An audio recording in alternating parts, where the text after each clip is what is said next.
Hiduplah Indonesia Raya, Indonesia Raya, merdeka, merdeka, tanahku negeriku yang ku cinta. Indonesia Raya, merdeka, merdeka, hiduplah Indonesia Raya.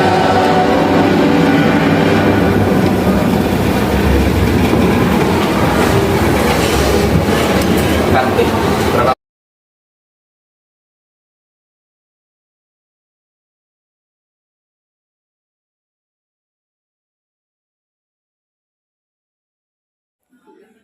Oke, bismillahirrahmanirrahim. Assalamualaikum warahmatullahi wabarakatuh. Tabipun. Perkenalkan, nama saya Ferry Hidayat Saputra dari instansi SMA Negeri 1 Kalianda. Di sini saya akan memaparkan budaya positif tentang modul 1.4 aksi nyata, yang mana di sini menyebarkan pemahaman dan penerapan pengalaman. Oke, sebelum kita memulai materi, mungkin di sini kita akan ekspresi dulu ya, ibu-ibu bapak-bapak yang agar kita menyegarkan suasana agar tidak adanya rasa canggung di antara kita semua. Boleh untuk berdiri dulu ya bapak-bapak ibu-ibu ya. Oke, dulunya nanti ketika ada lagu Aram Samsam, nanti tepuk pahanya. Nanti kan ada kuli-kuli, nanti kita gulung-gulung tangannya ya. Kalau nanti ada lagu lagi, I like you, nanti kayak gini tangannya, kanan dan kiri. Paham ya, ibu-ibu ya, bapak-bapak ya. Oke, ayo Bu Vera, mohon bantu Bu Vera.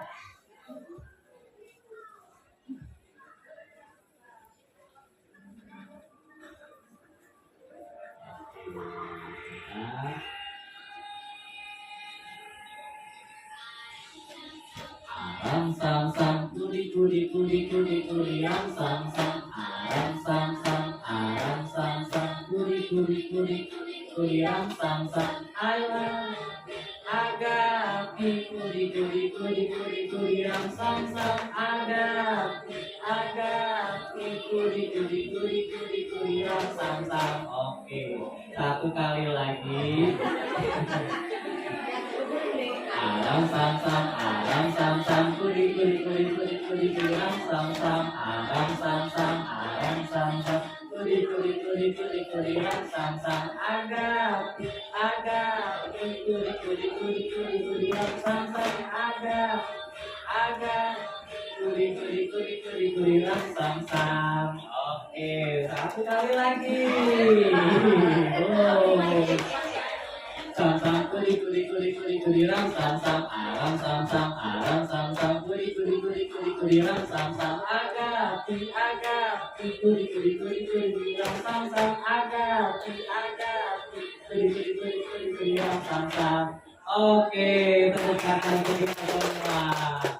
Oke, baik, di sini kita akan langsung saja ya, akan langsung masuk ke poin inti dari materinya.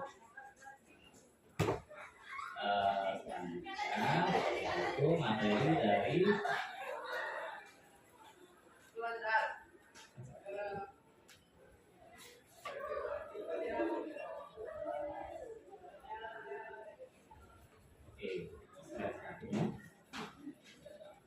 nah, di sini adalah konsep inti budaya positif, gitu ya. Di sini dibagi menjadi 8. Nah, yang pertama adalah perubahan paradigma positif. Yang kedua adalah disiplin positif. Yang ketiga adalah nilai-nilai kebijakan. Yang keempat, kebutuhan dasar manusia. Yang kelima adalah motivasi perilaku manusia. Yang keenam, posisi kontrol guru. Yang ketujuh, keyakinan kelas. Dan yang terakhir adalah segitiga restitusi. Mungkin saat ini dari papan kontrol ini, kita sebagai tenaga pendidik yang ada di sini, kira-kira saat ini kita berada di mana? Apakah kita sudah menerapkan perubahan paradigma positif terhadap siswa? Atau kira-kira di sini kita sudah menerapkan disiplin positifnya? Atau nilai-nilai kebijakan juga sudah kita terapkan? Terus kebutuhan dasar manusianya sudah ada, motivasi, posisi kontrol, keyakinan, dan segitiga restitusi. Di sini kita bayangkan, kita berada di kelas.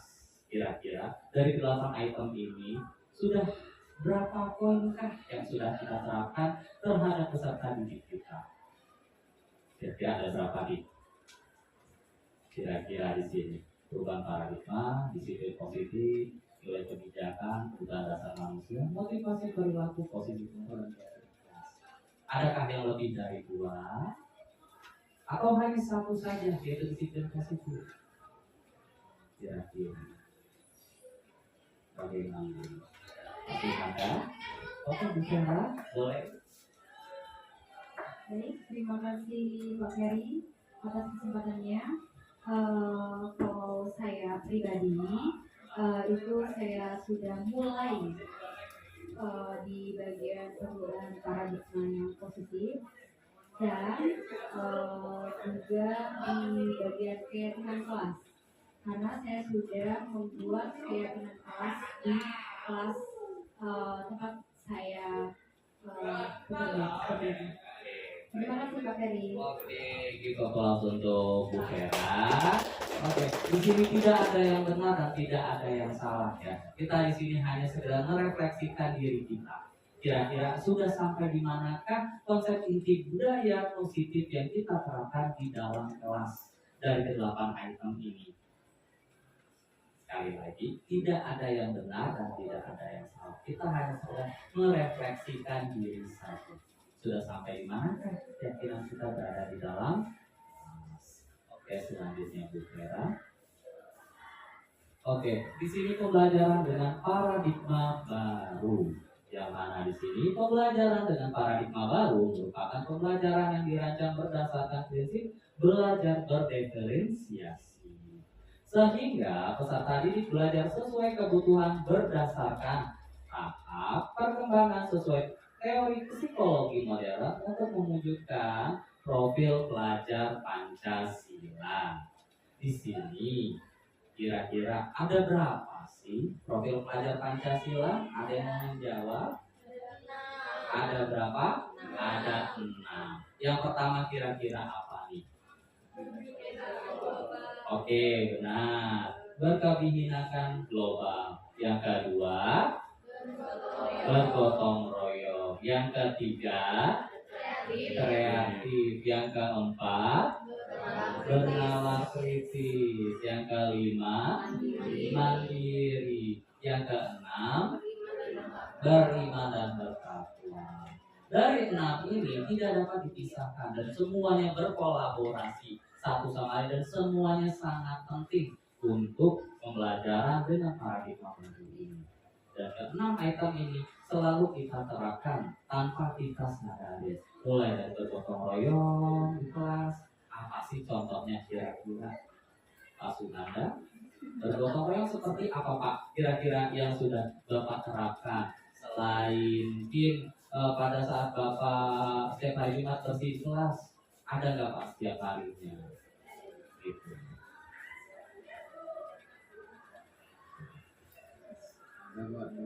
Siswa mengadakan tiket kelas bersama. Oke, sip. Oke, terima kasih Pak Suhanda. Tepuk tangan dulu untuk kita. Nah, terkadang tanpa kita sadari bergotong royong tidak harus kita kerja bakti bersama, itu tidak. Tanpa kita sadari di sini adanya suatu tiket kelas di dalam kelas itu tidak hanya untuk individu tapi suatu kelompok. Ya, kalau individu pasti capek juga ya bapak-bapak, ibu-ibu yang di sini ya. Gak mungkin itu terus, pasti di sini kita akan menyusun daftar tiket. Tanpa kita sadari, kita sudah menanamkan sifat bergotong royong terhadap peserta didik kita. Seperti itu. Jelas ya bapak-bapak, ibu-ibu ya. Dan yang ketiga di sini ada yang namanya kreatif. Kreatif ini selalu kita lakukan di setiap pembelajaran kita. Pasti. Dan yang keempat, di sini ada bernalar kritis. Bernalar kritis tanpa kita sadari ketika kita meminta anak mengerjakan sesuatu atau pada saat kita memberikan materi, pasti di sini akan kita selipkan beberapa pembelajaran yang mana di sini potensinya untuk bernalar kritis. Dan setelah itu pasti tanpa kita sadari di sini kita mengajak siswa-siswi kita untuk secara mandiri, secara proaktif untuk belajar, baik itu secara individu ataupun secara berkelompok. Tanpa kita sadari dari keempat item ini selalu dan selalu. Jadi 4 item ini tidak bisa kita pisahkan. Dan yang terakhir di sini beriman bertakwa kepada Tuhan yang Maha Esa dan berakhlak mulia. Kira-kira ada nggak di contohnya? Mungkin pernah dilakukan atau seperti apa? Ada yang ingin memberi contoh di sini? Oke, Ibu boleh. Nggak apa-apa, silakan Ibu.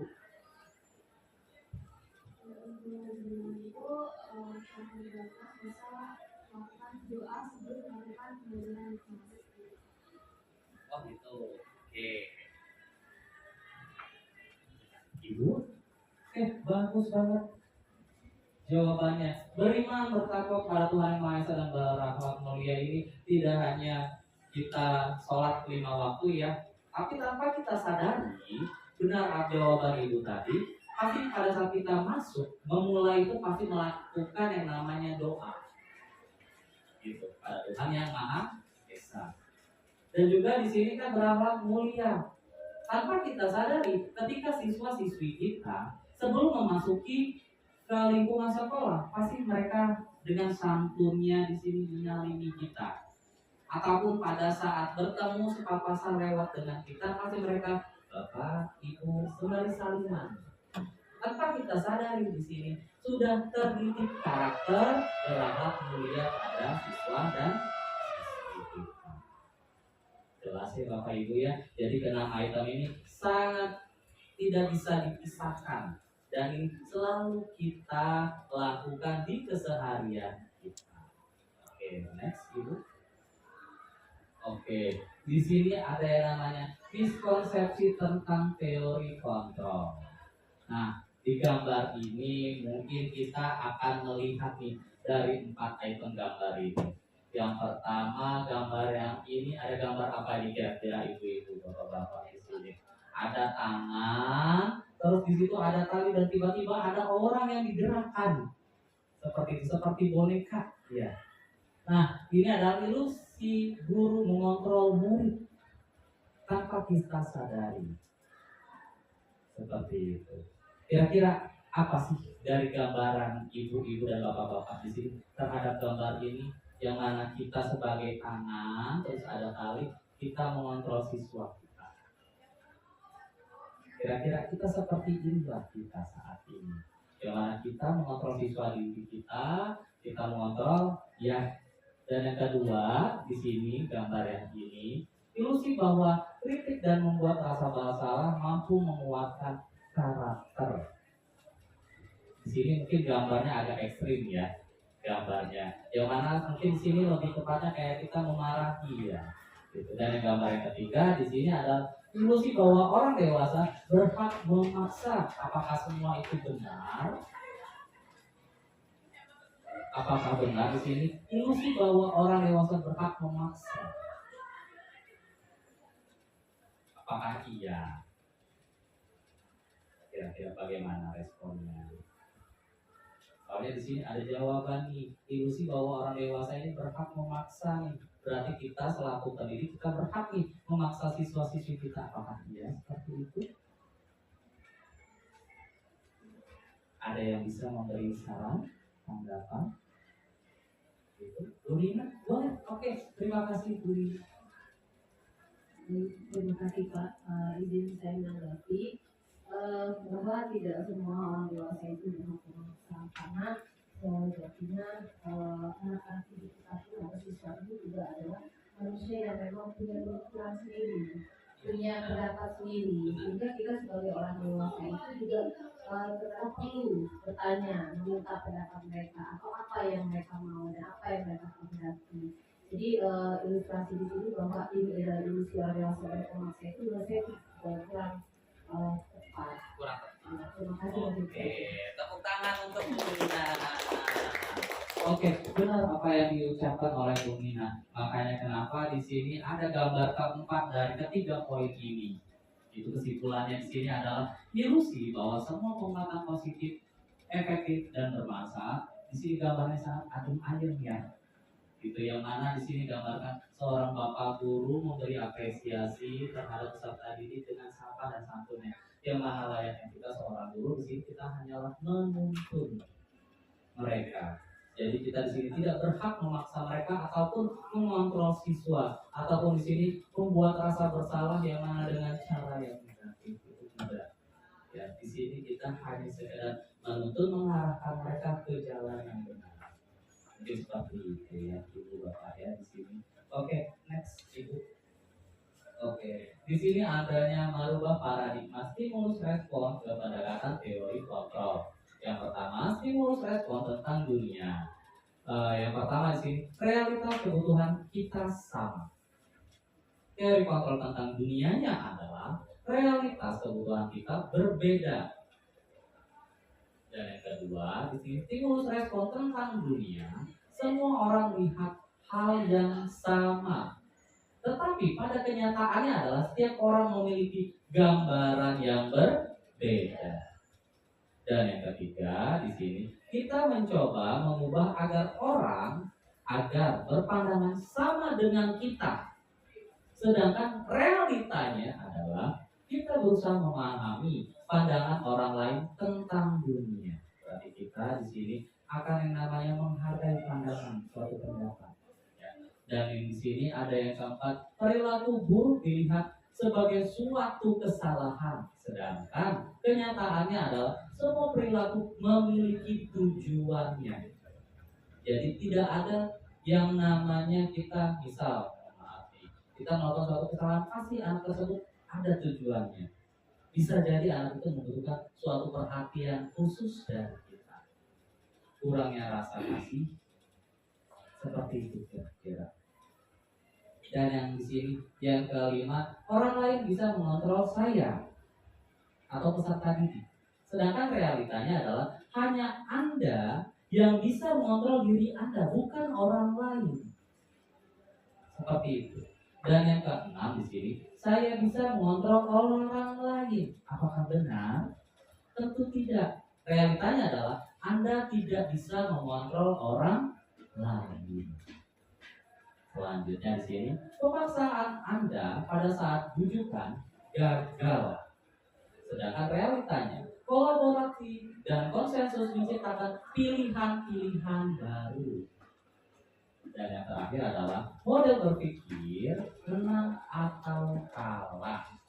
Sedangkan di sini model berpikir adalah menang, menang, dan menang. Pasti itu tujuannya. Slide selanjutnya, Bu Vera. Disiplin positif. Di sini adanya disiplin berasal dari kata disiplina. Artinya adalah belajar. Disiplin mengacu pada disiplin diri yang memiliki tanggung jawab terhadap apa yang dilakukan berdasarkan nilai-nilai yang diyakini. Disiplin positif merupakan salah satu cara penerapan disiplin yang bertujuan untuk menumbuhkan kesadaran serta memberdayakan peserta didik tanpa imbalan, penghargaan atau reward, ancaman ataupun hukuman. Poin utamanya adalah sebagai pendidik, tujuan kita adalah menciptakan peserta didik yang memiliki disiplin diri sehingga mereka berperilaku mengacu kepada nilai-nilai kebijakan universal dan memiliki motivasi intrinsik dalam perubahan perilaku ke arah yang lebih baik. Kira-kira apakah kita sepakat? Apakah kita sepakat Bapak Ibu di sini? Oke, kalau memang kita sepakat, lanjut Bu Vera. Nah, di sini baru ada yang namanya nilai-nilai kebijakan. Nilai-nilai yang disepakati bersama, lepas dari suku, bangsa, agama, bahasa maupun latar belakangnya. Contoh nilai kebijakan institusi atau organisasi. Yang pertama, profil pelajar Pancasila, yaitu beriman, bertakwa kepada Tuhan Yang Maha Esa, dan berakhlak mulia, berkebinekaan global, gotong royong, mandiri, bernalar kritis, dan kreatif. Yang kedua, dari BO Premier Program atau PYP adalah toleransi, rasa hormat, integritas, mandiri, menghargai, antusias, empati, keingintahuan, kreativitas, kerjasama, percaya diri, dan komitmen. Sedangkan dari 9 pilar karakter Indonesia atau Heritage Foundation atau IHF adalah cinta Tuhan dan segenap ciptaannya, kemandirian dan tanggung jawab, kejujuran atau yang biasa disebut adalah amanah, diplomatis, hormat, dan santun dermawan, suka menolong dan gotong royong, percaya diri, kreatif, bekerja keras, kepemimpinan, keadilan, baik dan rendah hati, toleransi, kedamaian, dan kesatuan. Selanjutnya, nah di sini kebutuhan dasar manusia. Kebutuhan dasar manusia adalah segala sesuatu yang dibutuhkan oleh manusia untuk mempertahankan keseimbangan kondisi psikologis dan fisiologis yang bertujuan untuk mempertahankan kehidupan dan kesehatan. Slide selanjutnya di sini adalah 5 kebutuhan dasar manusia. Oke, mungkin di sini udah ada semua ya, kita ice breaking dulu, mungkin boleh ini ya. Boleh ini ya. Ini kayaknya suasananya agak canggung gitu ya. Suasananya agak canggung ya mana semuanya. Kayaknya boleh kita agak gerak aja dulu gitu, boleh sedikit, tapi sembari duduk saja.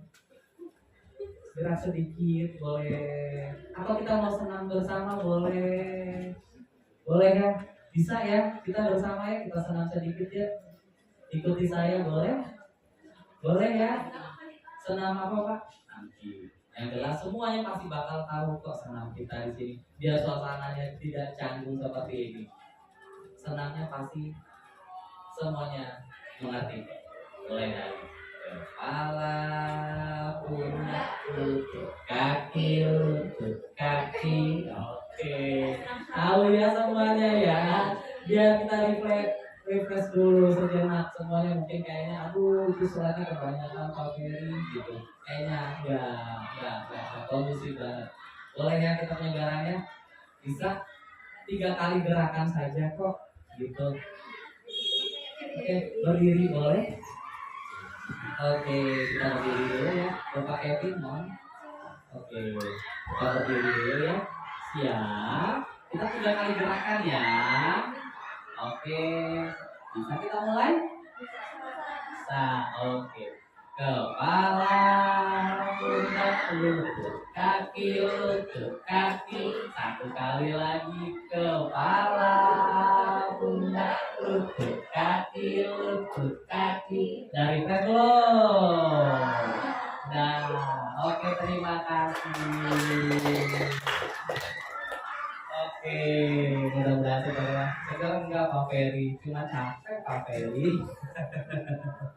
Oke, di sini ada 5 kebutuhan dasar manusia menurut Dr. William Glasser.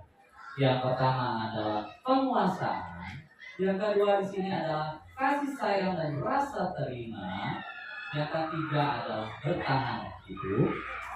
Yang keempat kesenangan. Dan yang kelima adalah kebebasan. Selanjutnya adalah motivasi perilaku manusia. Di sini ada 3. Yang pertama, untuk menghindari ketidaknyamanan atau hukuman. Yang kedua, mendapat imbalan atau penghargaan dari orang lain. Yang ketiga, untuk menjadi orang yang mereka inginkan dan menghargai diri sendiri dengan nilai-nilai yang mereka percaya. Selanjutnya di sini ada konsep disiplin dengan identitas jaga hukuman. menyakitkan, tidak nyaman, murid merasa takut, memaksa murid, menyembunyikan kesalahan murid, menjadi rendah diri.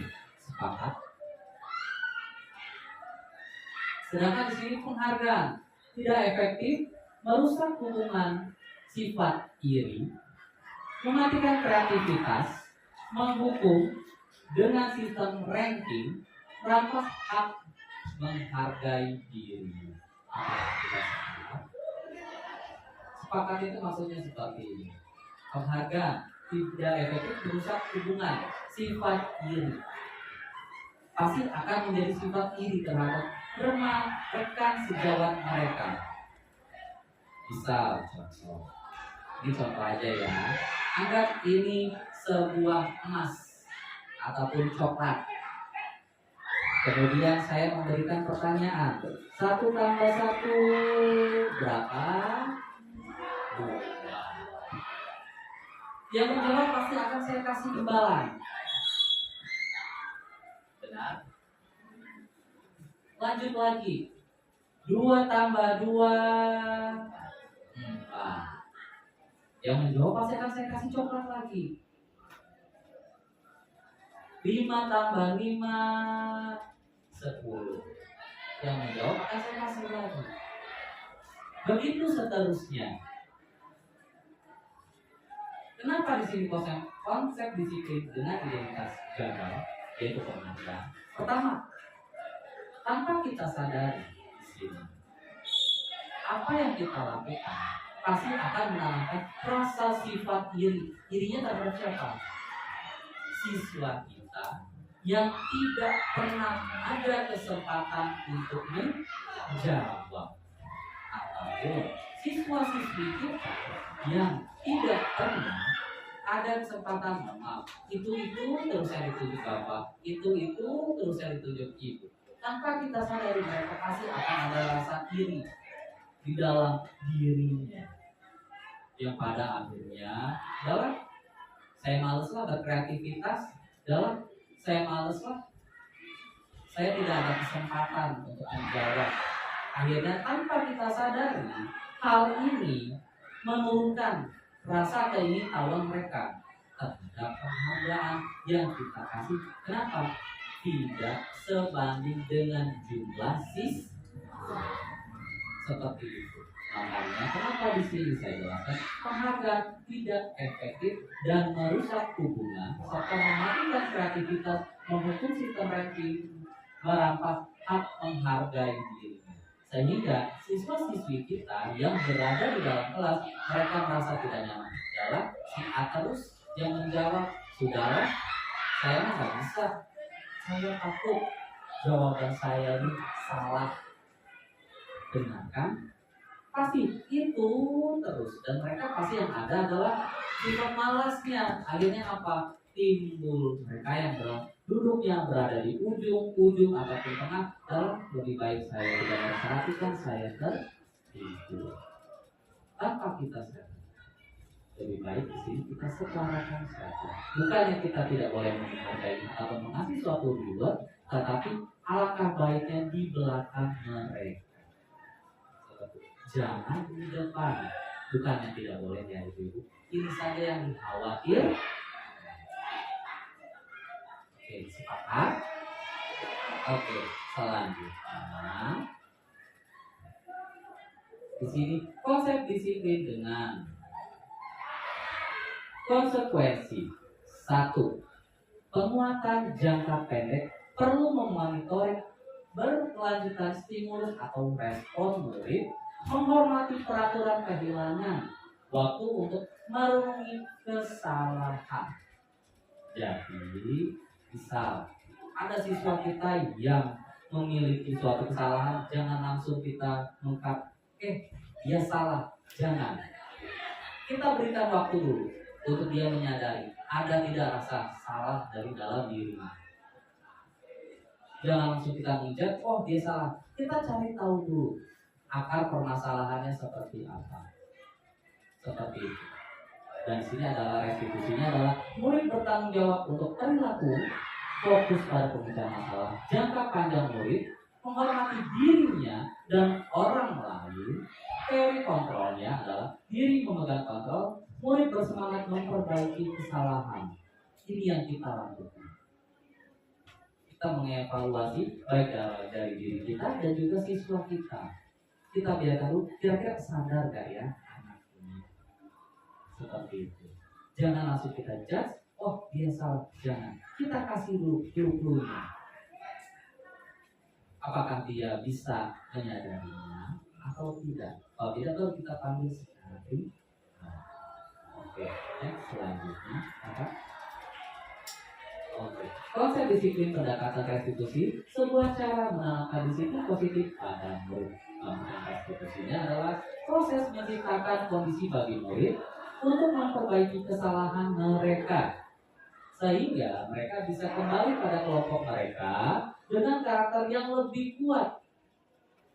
Dan ciri-ciri restitusi adalah bukan untuk menebus kesalahan, namun untuk belajar dari kesalahan, memperbaiki hubungan, tawaran bukan paksaan.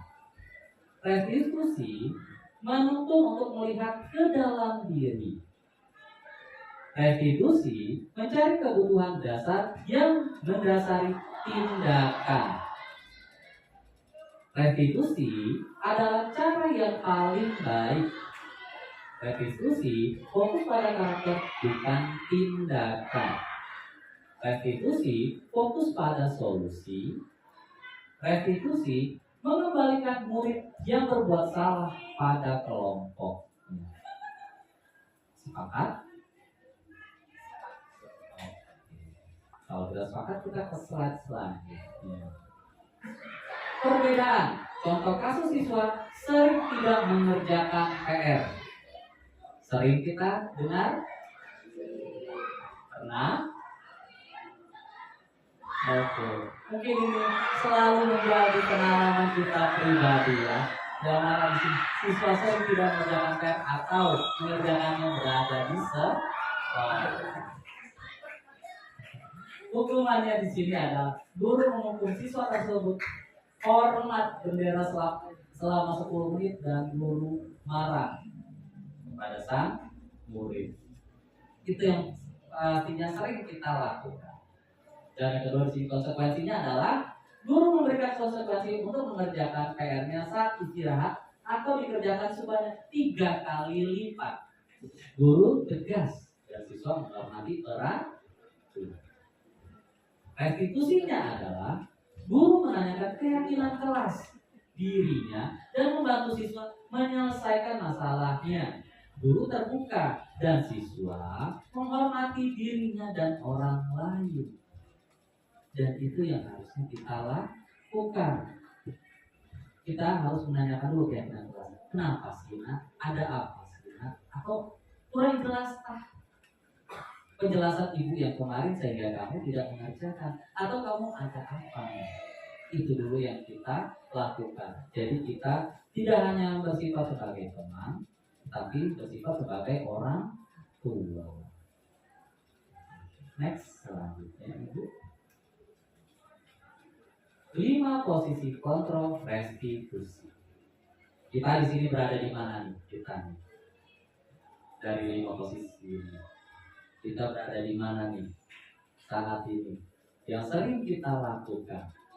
Di sini ada bapak-bapak atau mas-mas ganteng ya di sini. Dia lagi membawa palu.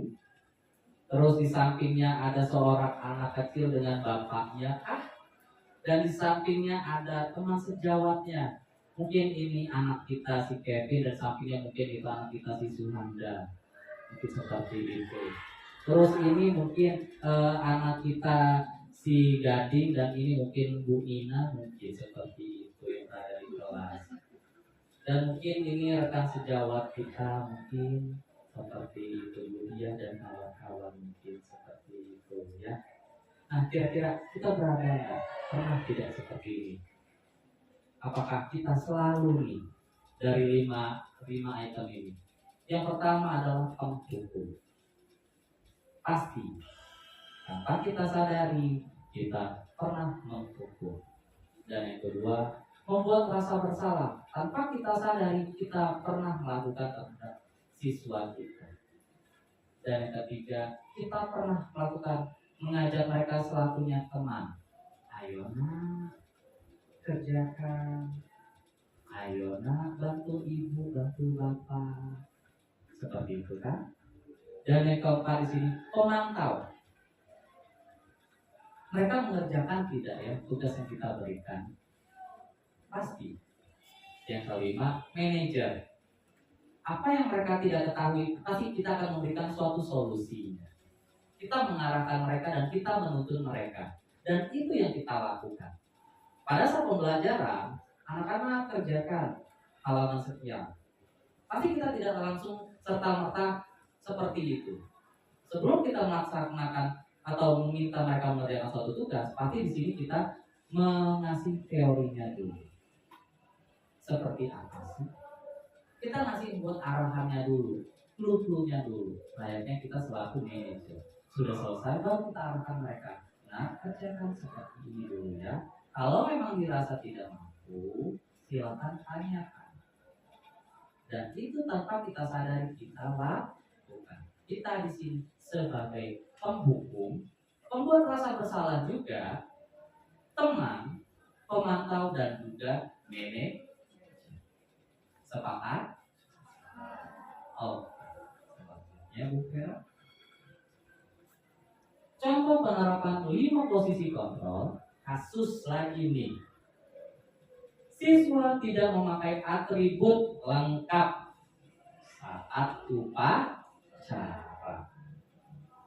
Dari 5 item ini, pasti ada salah satunya yang sering kita lakukan. Penghukum.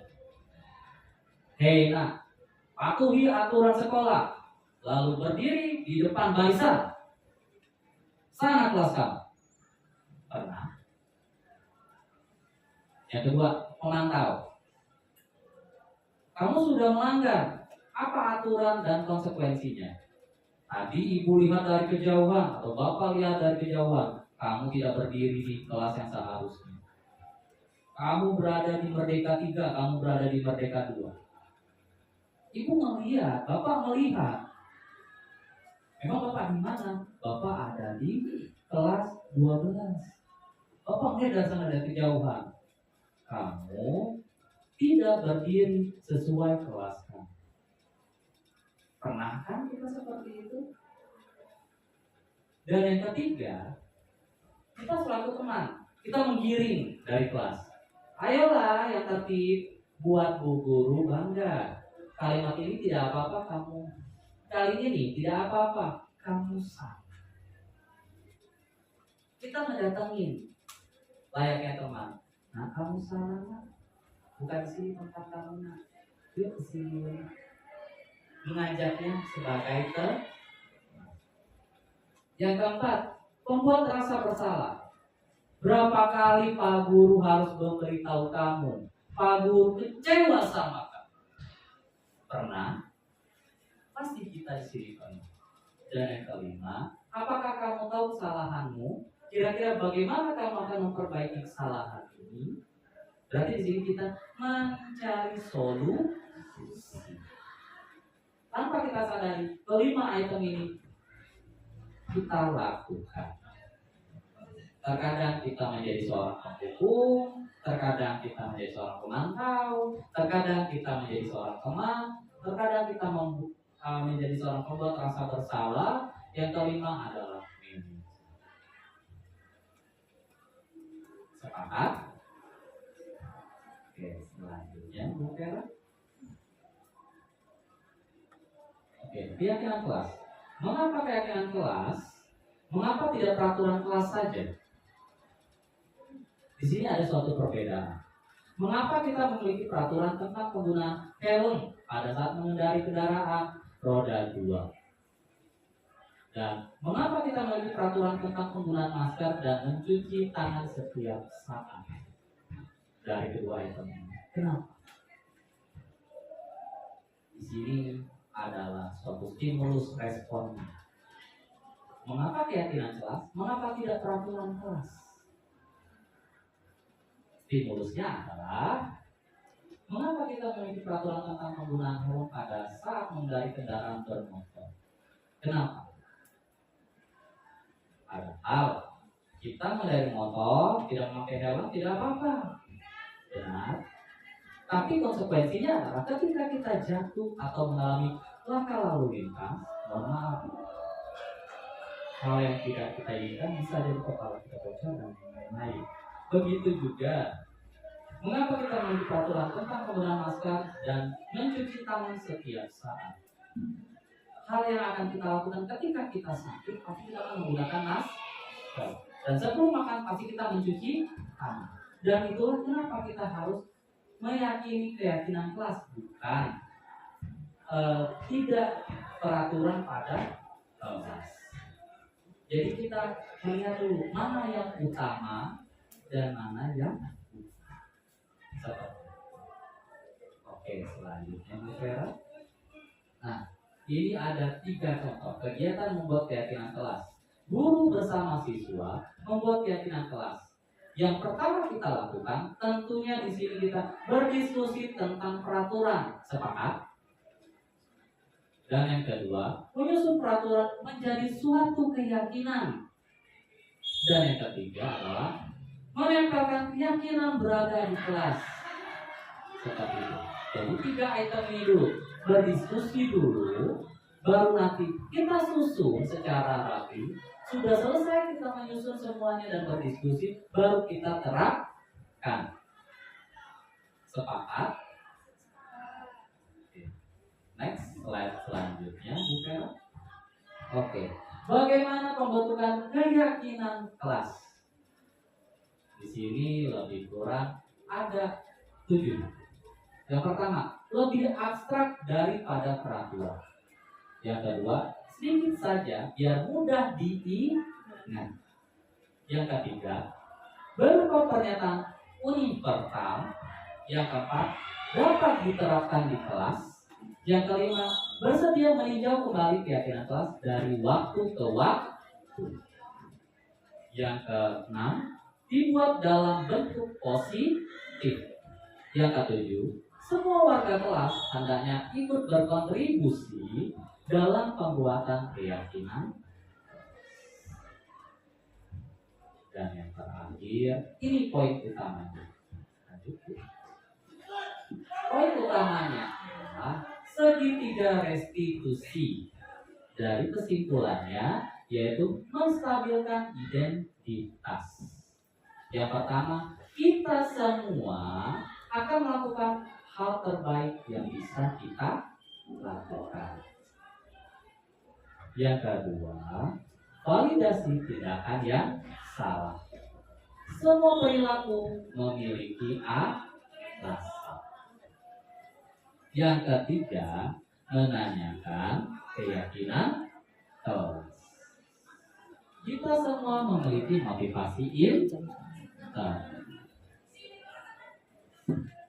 Selanjutnya, mungkin ini saja yang akan saya terangkan, dan ini saja presentasi dari saya. Sekali lagi di sini saya bukannya menggurui, tapi di sini kita hanya berbagi pengalaman. Ambil yang positif, buang yang negatif. Saya ucapkan terima kasih atas ketersediaan Bapak-Bapak dan Ibu-Ibu atas partisipasinya dalam 45 menit ini. Sekali lagi, sebelum penutup, mungkin boleh kita berdiri dulu, kita relaksasi dulu. Kita relaksasi dulu ya Ibu-Ibu, Bapak-Bapak. Oke. Kita penyegaran dulu ya. Tarik nafas, hembuskan. Tarik nafas, hembuskan. Oke, silakan duduk kembali. Terima kasih Ibu-Ibu, Bapak-Bapak. Sekian dari saya Ferry dan Saputra. Saya pamit undur diri. Saya ucapkan terima kasih sekali lagi. Sekali lagi di sini saya tekankan, saya bukannya menggurui, tapi kita di sini berbagi pengalaman dan berbagi ilmu. Ambil yang positif, buang yang negatif. Terima kasih. Wassalamualaikum warahmatullahi wabarakatuh.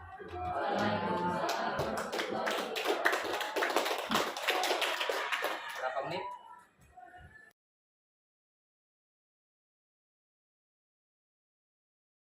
Assalamualaikum warahmatullahi wabarakatuh. Saya Melia Pernamasari, guru BK SMA 1 Kalianda. Saya teman sejawatnya Bapak Peri. Untuk pembelajaran yang dilakukan beliau sudah sesuai dengan filosofi Ki Hajar Dewantara, yaitu aktif, kolaboratif, inovatif, dan mandiri. Cukup sekian, terima kasih. Wassalamualaikum warahmatullahi wabarakatuh. Assalamualaikum warahmatullahi wabarakatuh. Perkenalkan, nama saya Yudi Noviantoro Diuga. Saya guru mapel sosiologi dari SMA 1 Kalianda. Saya merupakan teman sejawat dari Bapak Ferry CGP Angkatan 11, di mana pada pembelajaran Pak Ferry, pembelajaran yang dilakukan beliau sudah sesuai dengan filosofi Ki Hajar Dewantara, yaitu aktif, kolaboratif, inovatif, dan mandiri. Sekian, wassalamualaikum warahmatullahi wabarakatuh. Warahmatullahi wabarakatuh. Saya Tommy, salah satu guru SMA Negeri 1 Kalianda yang pada minggu lalu mengikuti sosialisasi terkait dengan budaya positif. Ada beberapa hal yang saya dapatkan terkait dengan sosialisasi kemarin. Yang pertama adalah pengetahuan tentang disiplin positif, tentu saja. Lalu ada 5 kebutuhan dasar manusia, ada motivasi, ada posisi kontrol guru, dan juga segitiga restitusi. Di mana kelima poin ini akan sangat membantu saya selanjutnya dalam proses pendidikan ya bagi peserta didik gitu. Baik itu dalam pengelolaan kelas, baik itu dalam mengenal masing-masing karakteristik dan lain sebagainya yang pada akhirnya nanti bermuara pada pengembangan potensi masing-masing peserta didik. Seperti itu. Terima kasih.